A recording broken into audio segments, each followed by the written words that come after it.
10 janar, ngriuni për vendin tuaj. Natyrisht që i keni parë protestet masive në Iran. Natyrisht duhet keni parë sa do pak ato protesta që përmbysën qeverinë në Bullgari apo në Rumani. Në Shqipëri ende, edhe pse ka përpjekje që unë duhet t'i vlerësoj, është një grup i vogël i lapet që po rri për natë përpara kryeministrisë, të një kryeministri i cili është i legjitim, është i paligjshëm, i ka vjedhur zgjedhjet. Rama si Maduro, të cilin amerikanët me drejt e arrestuan duke mos thyer asnjë ligj ndërkombëtar sepse ai nuk ka imunitet sepse është president i paligjshëm. 60 vende nuk e njihnin Maduro. A do të ndaloj Amerika atje? Do të vazhdojmë pjesën e dytë me këtë. Situata në Shqipëri, natyrisht që bëhen paralele. Kemi një qeveri grupi strukturuar kriminal, një gjykatë kushtetuese edhe ajo me përgjegjësi kriminale sepse po mban një parlament dhe një kryeministër të paligjshëm që po sfidon SPAK-un për arrestimin e një nga kusare më të mëdha të Partisë Socialiste, Balluku. Kemi një ish antar të grupit të strukturuar kriminal, i cili për arsye se kërkon të marrë azil në Zvicër, po nxjerr pjesë nga skema e vjedhje dhe masive, dhe ndaj tij kanë filluar të kenë mëshirë demokratët, duke e parë sikur të jetë Qemal Safa hero. Nuk harrojmë që vetëm shefja e kabinetit të tij ju kapën 500.000 euro cash në për tuba aspiratorësh. Grupi strukturuar kriminal është i rrezikshëm. Kanë shitur çdo gjë shqiptare dhe në makuturinë e tyre kanë lejuar interesat amerikanët preken. Arabët, rusët, kinezët kontrollojnë pjesë të mëdha të ekonomisë shqiptare, pa folur për mafjen, pa folur për pastrimin e miliarda dollarëve me ndërtimet pa sens. Pash takimin e opozitës, do të doja të kishte qenë me më shumë njerëz, por unë kuptoj që njerëzit atje janë friksuar. Sepse një dalje në kamër me Berishën, në qoftë se ke një biznes ta shkatrojnë, në qoftë se ke dikën në punë ta pushojnë, dhe mbase këto lloj takimesh nuk prodhojnë atë uragan që po ndodh në Iran. Dikush shkruante që nuk mund ta bësh opozitën ndaj një kryeministri të paligjshëm përmes takimeve me ajër kondicioner dhe me karike luksi. Janë dy mënyra se si shpërthen një revolt, ose e çastit, siç ishte në Bullgari, ose merr kohë me disa etapa, siç ndodhi në Iran. Rama nga ana tjetër përpiqet të kërkojë idenë që ka bler Kushnerin, ka bler Ivanka Trump, dhe me këtë do të blej Heshtin. Hedh idenë që mund të jetë frymëtar i madh i një marrëveshje midis Shqipërisë dhe Amerikës për të pritur në Shqipëri me mira emigrant paligjshëm nga Amerika, sepse amerikanët kërkojnë të dërgojnë kudo. Edhe kjo është propaganda e Ramës që thot njerëzit afër tij kanë hapur pandemën që do vi do të firmos me rubin. Në të gjitha këto marrëveshje që janë bërë, nuk është firmosur me rubin. Kurti pranoi rreth 750 emigrat, në mos gabohet, por përpara zgjedhjes tij përmes Grinellit një figurë të ndyrë anti-shqiptare ishin të ashpër ndaj. Pra nuk i dhe çështjet shqiptare i duhen kurtët. Unë intervistën që kisha me ambasadorin Bolton e trajtova dhe ai më pranoi që Grinell nuk ka më forcë për Ballkanin dhe Kushner nuk është aq i fuqishëm sa kujtoni ju, do të ketë probleme hetimi mbas etik. Nuk e ka atë që quhet clearance, pra certifikatën e sigurisë. Megjithatë ai ulet në tavolinë rëndësie. Davos, në 20 janar, presidenti Trump do të jetë në Davos këtë radhë, do të flasë. Dhe ndër të tjera do të flasë për strehimin se si të bëhet e mundur që të lehtësohet blerja për shtrëhim për brezin e ri. Në Davos, çka është një veprimtari organizuar nga elita botërore sorosiane për të mbajtur në kontroll botën, do të jetë dhe Edwin Rama, i cili do të përpiqet në maksimum të afrohet për një foto 1.2 sekonda me donën e madhe. Mos të duket habi. BE-n e ka Bler. BE është e korruptuar. Tony Blair është i paguar nga ai. Gjorgjia Pjepri pa diskutim do të ketë marrë trojën në jug. Siç mori pa diskutim edhe Afrikan-Amerikani, kryetari i Bashkisë Adams. Pra, një kryeministër e legjitim në krye të një strukture kriminale, grup kriminal i strukturuar me miliarda dollar. Nuk janë 14 miliard dollar në vjetër nga ra, janë më shumë. Në qoftë se janë 10 miliard euro buxhet, për 12 vjet është 120, po i themi, pa diskutim është në vjetë 30-40 miliard dollar. Ishujt e parajsave fiskale kanë pasur transferta edhe javë të fundit nga njerëz të Ramës New York. Natyrisht jemi me fat që ky vend i madh, edhe pse nuk duket para Rama krijon idenë që ka bler Kushnerin, ka bler Heshtjen, dhe departamenti ende nuk përmban një qendrim haptas për korrupsionin, por sa herë që përfaqësuesi amerikanët takohet me njerëz të spaku që i mbështet Amerika, vlerëson luftën ndaj karteleve.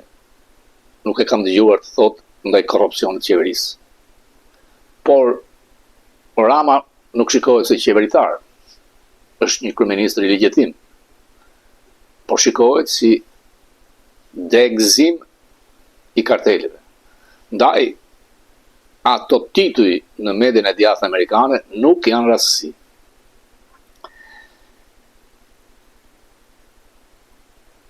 Balluku do ta marrë me vete. Sepse në qoftë se janë 16.000 faqe tek dosje dërguar në parlament, mbi 30-40% do të jenë mesazhet me Rama. Me mesazhe në Shqipëri janë burgosur. Pas zgjidhet Shqipëria thjesht me burgosjen e Lubis. Vjedhet janë më të mëdha se këto. Është familja mafioze e Ramës. Në trafiqe, në drogë, Bitcoin, call center, tendera pa fund. Gjysma e ministreve të Ramës kanë qenë, janë dhe do t'jenë vajzat e shoqeve të lindës. Tashmë Rama është në trustin e 3 lindave e një antari tjetër të grupit të strukturuar kriminal që ka vendosur të flasë nga Zvicra në këmbim të azilit, dhe qëndrimit indiferent të shumicës shqiptarëve të frustruar. Paralelin do doja ta bëja me Venezuelën.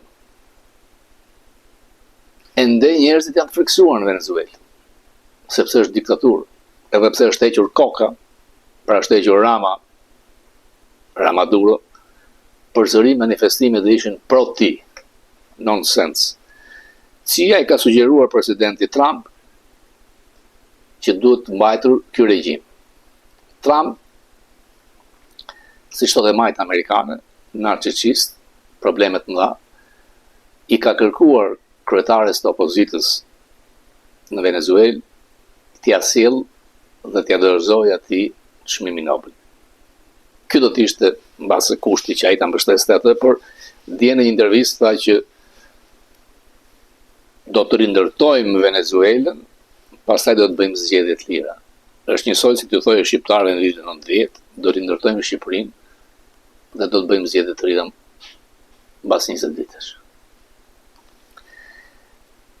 Edhe siç më tha ambasadori Bolton që Trump është një person që nuk lexon, nuk ka njohuri për historinë amerikane se si funksionon shteti, por duket qartë që kontrollohet nga projekti 2020 dhe ky është fati i madh e djathtë amerikane.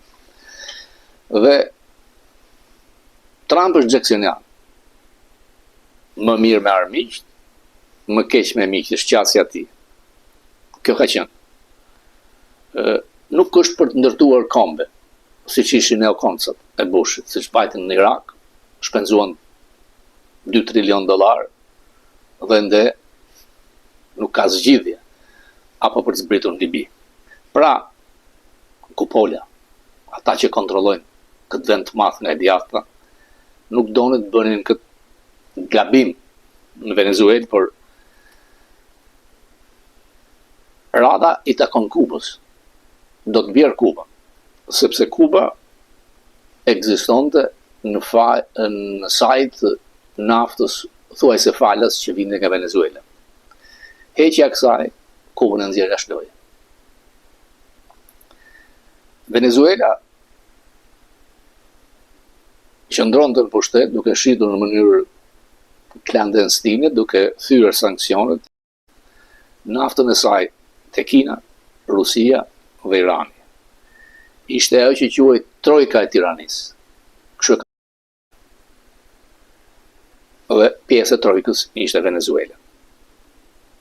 Ndodhi diçka që nuk ishte menduar, një aksion ushtarak rrufe, por ata që vendosin ishin ata heronjtë e CIA-t që kishin një vit që kishin studiuar gjithë situatën, kishin kontrolluar pjesë të ushtrisë Maduros, të cilët e shitën Maduro.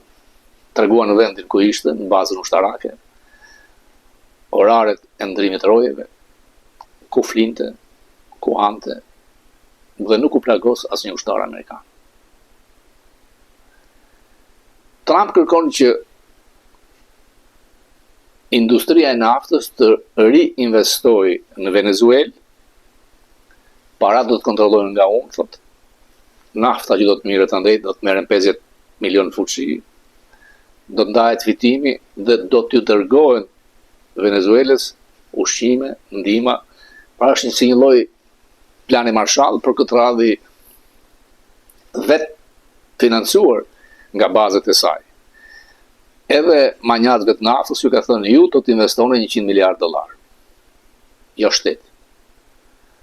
Ata thonë ka rrezik, po, ka rrezik, por fitimet do të jenë shumë të mëdha. Exxoni ka kundërshtuar. Thuhet që duhen 10 deri në 20 vjet dhe me $100 miliard deri në $200 miliard që Venezuela të vi tek nivelet përpara se të vinte Chavez. A është e lehtë? Jo. Projekti 2025 në ato koka të zgjuara të djathtës amerikane i dërgon Trumpit thuajse çdo ditë urdhrat ekzekutive që ai firmos me dëshirë. Sot ka diçka shumë pozitive. Kreditkartët e kanë interesin deri në 30%. Të tmerrshme. Trump do të vendos në datën 20 janar, që është përvjetori fitores time madhështore, që të mos shkojnë më shumë se 10% interesi i kartave. Në lidhje me strehimin, ëndra amerikane, sidomos për brezën e ri, nuk është e lehtë bleshme në shtëpi.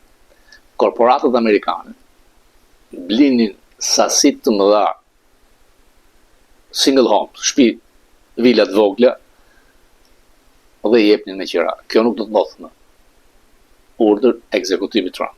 Për këtë do të flasë edhe në Davos, sepse është bërë një problem i madh.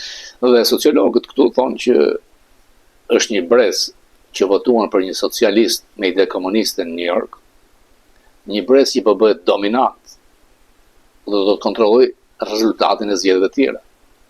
Me qoftë se nuk shikojnë ndryshim në këtë qasje të madhe. Dhe janë dalë numrat e punësimeve, ekonomia në dhjetor ka krijuar vetëm 50.000 vende pune. Zakonisht, ekonomia amerikane krijon 150.000 deri në 200.000 vende pune në muaj. Dhe presidentët që kanë krijuar më shumë vende pune nuk ka qenë Trump, Obama, Clintoni, natyrisht dhe Reagan. Por papunësia është 4.5. Trump ka marrë në kontroll, ka hequr tek biroja statistikave personin që i jep të rezultate shumë të këqija për të. Por kjo ardhe e mungesës së krijimit të vendeve pune, mbase ka ardhur nga stepja e biznesit pas vendosjes tarifave. Nuk din dhe nuk janë të qartë qasin se si do të shkojë. Një bombë të myse tjetër e Trump është Groenlanda. Groenlandën kërkon ta marrë me forcë. Madje sekretari i energjisë, ish guvernatori i North Dakotës, tha që europianët duhet bëjnë tifozlik për këtë që ne po e mbrojmë. Amerika ka rreth 14 territore në 14 zona të ndryshme territore, Guami, Virgin Islands, një ndër to do të jetë edhe Groenlanda. Ai ka mundësi sepse kanë pasur 17 baza ushtarake, t'i zgjeroj këto baza, nuk do bazë ushtarake. Do ta marrë Groenlandën, të jetë pjesë Amerikës. Mund të jetë asociacion, mund të jetë territor amerikan, e do. Do të përdorë edhe blerjen e atyre 50.000 vetëve që jetojnë atje, nga $100.000 secili, për të shkëputur nga Danimarka. Danimarka nuk e kundërshton dot Donald Trump. Ideja se do të ikim nga NATO janë idiotësi. Përpara faktit kryer, Europa nuk ka fuqi ushtarake. Europa nuk ka fuqi diplomatike. Është fakt. Dhe po ta shikosh në harë, çfarë drejgjin ka Danimarka me një ishte që është ngjitur me Kanadan dhe me ne. Dhe Trump do thoshte pse përpara 500 vjetësh ka shkuar një bark daneze dhe ata thonë që është e jona. Aty ka pasur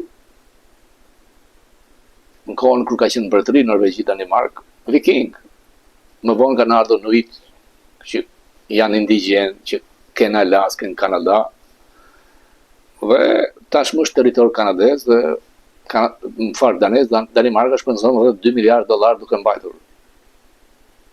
Ka shumë pasuri dhe është pozicioni gjeografik. Nuk mund të lejoj Trump në hemisferën perëndimore, Kinën dhe Rusinë. Trump, siç do të më thoshte ambasadori Bolton, nuk e ka idenë se ç'është doktrina Monroe, i pëlqen ajo Monroe, por projekti 2025, ata që e kontrollojnë, kanë dalë te doktrina Monroe. Kerry, në kohën e Obamës, tha që kjo është e kalcifikuar, nuk duhet më jo. Në hemisferën perëndimore, amerikanët nuk do të lejojnë akses as të Rusisë, as të Kinës. Po zbutet me Kolumbinë, do të ketë një takim. Kolumbia është vend demokratik me zgjedhje. Ka probleme me drogën, po. Por problemi i drogës është problem moral. Këtu amerikanët shpenzojnë $100 miliard në vit për bler drogën. Dhe 150.000 vetë vdesin vit nga fentanili që nga Meksika. Me përcaktimin si organizata terroriste të karteleve, Trump ka drejtë të hyjë ushtarakisht. E pyetën për ligjin ndërkombëtar. Nuk jam kundër ligjit ndërkombëtar, por varet se si e përcakton. Unë vendos vetëm bazë moralit tim, tha Trump. Trump po zbaton atë që ka thënë fushat. Nuk është si politikan të zakonshëm. Dhe këtë radhë ka zgjedhur të ketë ushtarë sekretarë të departamentesh. Jo njerëz me emër, me autoritet, me dinjitet, jo. Askush nuk e kundërshton. Kundërshtia mund të vijë nga Senati. Është kaluar një rezolut në Senatin Amerikan, që kaloi 52-47, ishin 5 republikanë që shkuan kundër Trump, që Trump mos ketë drejt të ndryjë ushtarakisht në Venezuelë pa marrë aprovimin e Senatit, Kongresi. Kongresi ka 2 dhoma, përfaqësues Senat. Rezoluta nuk është ligj. Që të kaloj ligj, duhet të hyrë ai që quhet filibuster, 60. Duhen 60 senatorë. Ata bllokojnë ambasadorët, ata bllokojnë buxhetin. Trump ka kërkuar që ta zhduk këtë filibuster me 60, pra të kalojmë me nuklear, option 51. Në qoftë se do ta kishte kaluar humbis të tani se kthejnë në vot, në ligj. Në ligj ai nuk bën asgjë më në Venezuelë. Rezoluta mbetet rezolutë. Ligji kërkon 60. Këtu jemi. Problemet ka të mëdha me emigracionin. Ka filluar një qilizëm në Minnesota, ku janë të paktën 200.000 somalezë që do të dëbojë. Kanë mashtruar, kanë gënjur, kanë bërë martesa fiktive me vajza tezësh, goca xhajash, dhe me miliarda dollar abuzime me programet sociale federale. Ku do të shkojnë këta somalez? Somalia si pranon, do të kërkoj vende treta, këtu hyn ekuacioni i lëtyrave si Rama. Ndaj, çdo shqiptar amerikan, që nuk kemi pak, duhet të shkruaj senatorin vet. Nuk kemi lop. Fatkeqësisht. Por me kontaktet që secili ka, dhe ka plot njerëz me autoritet të shqiptar amerikan, duhet t'ja bëjmë me dije Kongresit, Senatit, deri tek oborri i donit se ç'po ndodh. Shteti i karteleve të Ramës është më i rrezikshëm dhe më i keq se Madurës, sepse kartelet e Ramës janë shkaku i vdekjes i fëmijëve të Europës. Një narkoshtet në Ballkan është më i rrezikshëm dhe më i keq se narkoshteti i Madurës. Por do të jesh naiv të besosh se amerikanët do të vinë të heqin Ramashenkon për mua. Do të heqin vetë shqiptarët. Aq më shumë që, siç do të më thoshte ambasadori Bolton, personalisht Trump nuk është investuar në Ballkan, por njerëzit afër tij pozicionohen. Sa më shpejt ta kthejnë vëmendjen e Trump nga Ballkani, aq më shpejt do të jetë largimi i një kryeministri i legjitim, kriminal, kusar, anti-amerikan dhe anti-shqiptar. Do t'jap dhe një intervistë në Boltonit.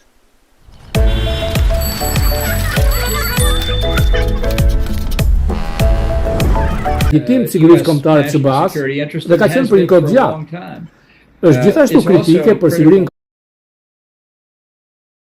të aleancës NATO-s, sepse ajo që kemi frikë është Rusia dhe Kina, duke përdorur artikull si ngroje globale, ku shkrin akujt, dhe kundërshtarët tanë mund të kalojnë oqeanin Arktik në mënyra që nuk mundën disa vite më parë dhe të na kërcënojnë të gjithëve në Atlantikun e Veriut.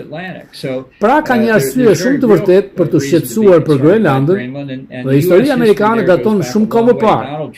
Donald Trump nuk e zbuloi Groenlandën. Unë i di të gjitha këto sepse ne ishim të përfshirë në vitin 2019. Mund të kishim pasur një negociat atëre dhe unë kërkova stafit të Këshillit të Sigurisë Kombëtare ta hulumtonte çështjen me shumë kujdes. A e dini që William Sird, sekretari i shtetit për Abraham Lincoln, si dhe Andrew Johnson, u përpoqën Dublinin. U përpoqën Dublinin Groenlandën nga Danimarka në vitin 1868, me njëherë pasi blen Alaskën nga Rusia. Hera e fundit që u përpoqën Dublinin ishte viti 1947, kur Truman u përpoqi ta blej. Ka shumë mënyra që të sigurojmë Groenlandën për popullin e saj, për Danimarkën, Amerikën dhe të gjithë aleancën e NATO-s. Nëse thjesht e heqim këtë temë nga faqet e para, nga vëmendja dhe e negociojmë në heshtje. Nuk mendoj se Trump do të përdor forcë. Mendoj se nëse do ta bënte, do të kishte një shpërthim vulkanik në Shtetet e Bashkuara. Është një akt kaq skandaloz, kam shumë frikë se mund të ishte fundi i NATO-s nëse e bën. Po nëse keni baza të reja amerikane, atje mund të një zgjidhje. Mund të vendosin më shumë trupa. Po, shikoni, ne kishim në fund të luftës dytë botërore 16 baza ushtarake amerikane në Danimark për të mbrojtur nevojat e Atlantikut dhe Veriut dhe për të mbrojtur Groenlandën atje. Mund ta bëjmë përgjithësi. Ekziston një traktat i vitit 1951. Siç u thash, unë kam bërë gjithë atë hulumtim tek traktati mbrojtjes i Groenlandës, që është plotësisht i zbatueshëm sot. Ka një mënyrë ambasadora pa dje në Paris që ishin ata vullnetarët për të dhënë siguri Ukrainës. Është normale që Amerika të përfaqësohet nga Witkoff. Ai nuk ka asnjë ide për diplomacinë apo nga kushtet. Nuk besoj se ka pastërti sigurie. Të dyja këto janë pyetje të mira dhe mendoj se përgjigjja është ndoshta jo, në të dyja rastet nuk e kanë. E dini që unë jam skeptik nga ajo që doli nga takimi i Parisit. Është një angazhim shumë i paqartë nga Vutkov dhe Kushner, që SBA do të udhëheqin monitorimin dhe përpjekjet e verifikimit. Unë kam lexuar disa nga specifikat asaj që vendet donin që Amerika të angazhohej dhe u hoq nga dokumenti përfundimtar. Madje dhe angazhimi nga Britania dhe Franca për të dërguar trupa në terren në Ukrainë është për të ndihmuar që të krijojnë qendra ushtarake atje. Nuk thotë se ata do të dërgojnë trupa luftarake. Ju e dini që Putin i ka thënë shumë herë se nuk do të pranojë asnjë forcë të NATO-s në Ukrainë. Pra nuk e di se ku do të na çojë kjo. Por mendoj se ajo që Witkov dhe Kushner po përpiqeshin vërtet të bënin ishte se si të shmangnin marrjen e ndonjë angazhimi serioz, por të shmangnin fajsimin e Amerikës për pengimin e gjithë përpjekjes. Duket sepse ja dolën mbase të gjithë udhëheqësit evropian dolën të thonin që ishte një sukses tjetër i madh i diplomacisë evropiane. Ambasador, a keni njohuri me Kongresin që ka kaluar një pakt për Ballkanin Perëndimor, të ketë më shumë drejtësi për Kosovën, lidhje ekonomike me serbët? Kohët e fundit në median amerikane kemi Washington Examiner, Rama si Noriega, Washington Times, Narko shteti i Ramës, Fox News, Rama Duro. A mendoni se Trump ose njerëzit përreth tij do të bënin të njëjtin gjë në Ballkanin Perëndimor me atë që po bëjnë ndaj narkoshteteve në hemisferën tonë? Nuk mendoj kështu. Nuk mundem vërtet ta shpjegoj nga kjo vjen kjo vale fundit e gjërat që thoni, ndoshta vjen nga Rick Grenell, nuk e di. Është e vështirë. Por mendoj se vetë Trump ka krijuar një problem të vërtet politik me bazën e tij duke folur për përdorimin e mundshëm të ushtave ushtarake në terren në Venezuelë, duke folur për pushtimin e Grönlandës, duke sulmuar Nigeri. Nuk e di nëse do të futen në Ballkan, do të ishte komplikuar. Unë nuk shoh asgjë që dilte nga kjo. Mund gabohem, sigurisht, por unë e shikoj këtë si më shumë një pozicion nga njerëzit rreth Trump dhe jo domosdoshmërisë diçka në të cilën ai është përqendruar. Kohët e fundit ai po flet për doktrinën Monroe. A mendon vërtet se Trump e njeh se ç'është doktrina Monroe? Jo. Ky është një ushtrim për krijimin e Marcus Brandy. Është sikur ti vendosësh emrin e tij qendrës Kennedy. Kjo është kur ti ke njerëz që flasin për doktrinën Monroe. Për Trump ajo që është pjesa më e rëndësishme është pjesa e Don. Nuk jam i sigurt, ambasador Kushner ishte përfshirë në Beograd në investime, teknikisht është jashtë, akoma kërkon në Shqipëri. E shikon të takohet me Putinin. A është kjo një dëm për administratën që dhëndri bën biznes në të njëjtën kohë vjen si një deklaratë hetimet edhe ndaj këtij.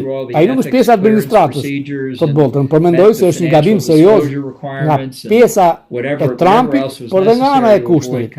Në mandatin e parë ai ishte pjesë e administratës. Dhe për aq sa di unë, i kaloi nëpër të gjithë procedurat e verifikimit etikës dhe përmbushi kërkesat financiare të deklarimit. Dhe çfarëdo gjë tjetër që ishte nevojshme për të shmangur konfliktin e interesit. Tani nuk është punonjës i qeverisë. Unë nuk mendoj se ka kaluar ndonjë nga këto gjëra. Nuk kam dëgjuar asnjë provë që ai ka marrë leje të sigurisë, certifikat sigurie. Dhe mendoj se ai mund të rezultojë i prekshëm në netime pas disa vitesh nëse dikush heton sjelljet e tij sot. Përmendët Grenell në Ballkan, por nuk mendoj se ai ka më pushtet. Kur të fitojnë në Kosovë, Grenell ishte plotësisht kundër tij. Si shikoni situatën? Mendoj se Grenell ka kaluar në gjëra të tjera, siç e dini, është kryetari i bordit Trump Kennedy Qendër dhe ka qenë i përfshirë në çështjen e Venezuelës. Nuk jam i sigurt se çfarë bën realisht. Unë mendoj se ai do donte që të zvendësonte Marco Rubio si sekretar shteti. Megjithatë, kjo nuk duket se është në plan së shpejti. Si shikoni ambasador pozicionin e Rubios? Duket se Witkoff është de facto sekretari i Departamentit të Shtetit. Mendoj që Rubio meriton shumë nga meritët për përpjekjen për të përmbysur regjimin e Maduros dhe Venezuelës. Por mund të jetë ai që u përqendrua sepse nuk ishte fare pjesë e negociatave me Iranin apo e negociatave me Rusinë dhe Ukrainën. Duhet të jetë shumë frustruese për të që edhe pse ka një përvojë të jetë me pronë shumë të madhe dikush që merret me shitje pallatesh. Si shikoni ambasador zgjedhjet e mes mandatit, sepse nuk besoj se Ukraina Maduro sill vota.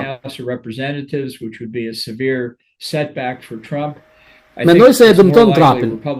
Mendoj se shumica e njerëzve do thoshin se ata mendojnë se republikanët ka të ngjarë ku humbasin dhomën e Kongresit, gjë do të ishte një pengesë e rëndë për Trumpin. Mendoj se ka më shumë gjasa që republikanët do të mbajnë Senatin, por me një diferencë më të ngushtë. Dhe ka një shans të vogël që demokratët fitojnë në Senat. Por kjo është e pamundur sipas mendimit tim, por dhe humbja e Kongresit e bën mjedisin politik vërtet shumë të ndryshëm. Unë mendoj se ky rrezik është në mendjen e Trump.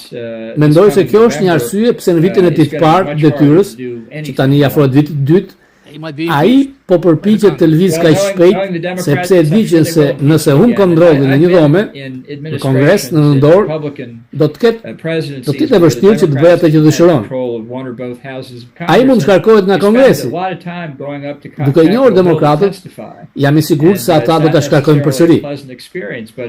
Kam qenë në administrata presidenciale republikane ku demokratët kanë pasur kontrollin e njërës nga dy dhomëve të Kongresit. Ambasador, shoqët gjithë që kanë mbetur të majtët këtu në Evropë, po e mbysin Trumpin që ka shkelur ligjin ndërkombëtar.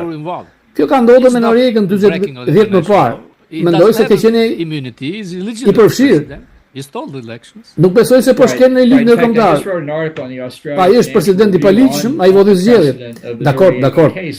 Në fakt sapo kam shkruar një artikull te Australian Financial me rastin e Norvegës, sepse ai kishte hedhur poshtë rezultatet e zgjedhjeve të fituara nga një kandidat presidencial, i cili kishte premtuar të largonte Norvegën nga detyra.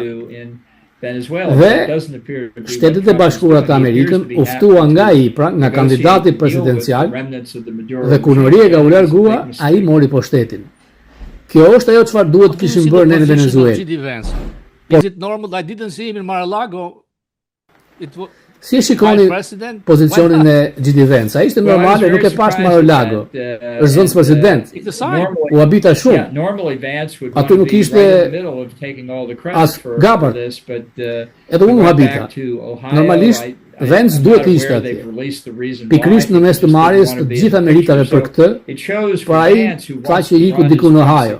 Nuk jam në dieni nëse kanë publikuar arsyeën pse. Mendoj se ai thjesht nuk donte të ishte në foto. Pra kjo tregon për Vance, i cili dëshiron të kandidojë si pasardhës si Trump, që është një rrugë shumë e vështirë për të ecur, nga që Trump nuk po e mbështet hapur. Ndoshta ka në një hap portë hapur për Rubin.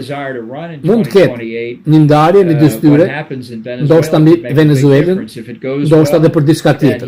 Ka shumë spekulime për këtë në Washington, por jo shumë informacion të saktë. Ajo që do ndodh në Venezuelë mund të bëjë një ndryshim të madh për një kandidat. Nëse shkon mirë, ai mund të marrë meritat, por nëse shkon keq, Trump do të fajsonte atë. As Tulsi Gabbard nuk ishte atje. Ajo është jashtë tërësisht. Ky është një vëzhgim i mirë. Unë mendoj se ajo është në një telash të madh. Mendoj se për Trumpin ka qenë rëndësishme që pak njerëz janë larguar nga administrata. Por çuditërisht zëvendës drejtori i FBI-t kohët e fundit u largua. Pra mund të jetë që Trump nuk i pëlqen nga shumë nga njerëzit dhe po lëviz në përgjigje të presionit politik. A mendoni se Ballkani Perëndimor është sigurt? Mendoj se rusët po peshkojnë në ujëra të trazuara atje. Mendoj se ata e njohin shumë mirë rajon. Mendoj se ata donin të zvoglonin ndikimin e Europës Perëndimore dhe Amerikës, dhe ata kërkojnë çdo mundësi që mund të gjejnë